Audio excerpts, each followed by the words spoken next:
Pertama, ini murni hak seseorang untuk memutuskannya.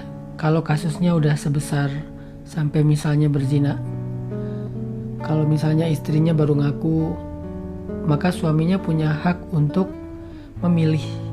Atau sebaliknya, suaminya baru ngaku, maka istrinya punya hak untuk memilih bertahan atau memaafkan.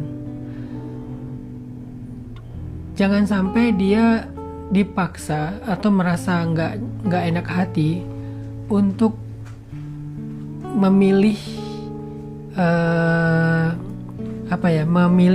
memilih untuk udahan gara-gara ngerasa kayak nanti dibilang nggak tulus lah, atau misalnya egois lah, misalnya sok suci lah. Enggak, itu pilihan dia antara untuk udahan atau bertahan.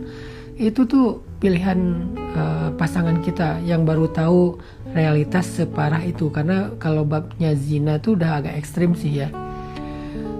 Yang kedua, Allah itu maha pemaaf, Allah itu maha pengampun bagi hambanya yang bertaubat dengan taubatan nasuha.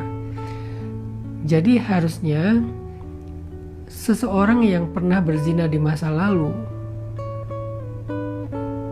dia wajib bertaubat dengan taubatan nasuha. Artinya apa? Dia nggak boleh lagi terhubung dengan masa lalunya, orangnya, kenangannya, nggak boleh sama sekali. Dia harus benar-benar blok masa lalu itu. Jangan sampai dia bilangnya udah bertaubat tapi masih komunikasi sama masa lalunya, bahkan lumayan intens, bahkan kadang-kadang ada rasa kayak kangen dengan kenangan di masa lalu. Berarti dia belum taubatan nasuha. Kalau dia udah taubatan nasuha, dia harus ngeblok, dia harus nutup akses ke masa lalu itu. Orang, kenangan, apapun itu, dia harus tutup akses.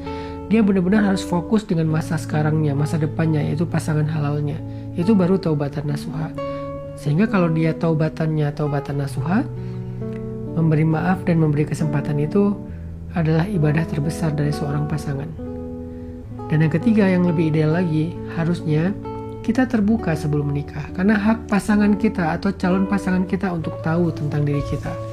Jadi hak dia itu bukan sekedar menikahi kita, tapi mengenal kita. Sehingga kalau bisa sebelum menikah ya kita siap dengan konsekuensi untuk terbuka. Dan harusnya ketika pasangan kita terbuka, kita jadi tahu niat baik dia. Ternyata dia tulus, dia orangnya benar-benar serius, pengen benar, pengen memperbaiki diri. Makanya dia terbuka. Ya harusnya lebih mudah untuk diterima kalau dia terbuka sejak awal, ketimbang dia terbuka setelah udah menikah. Harusnya lebih mudah diterima dari awal.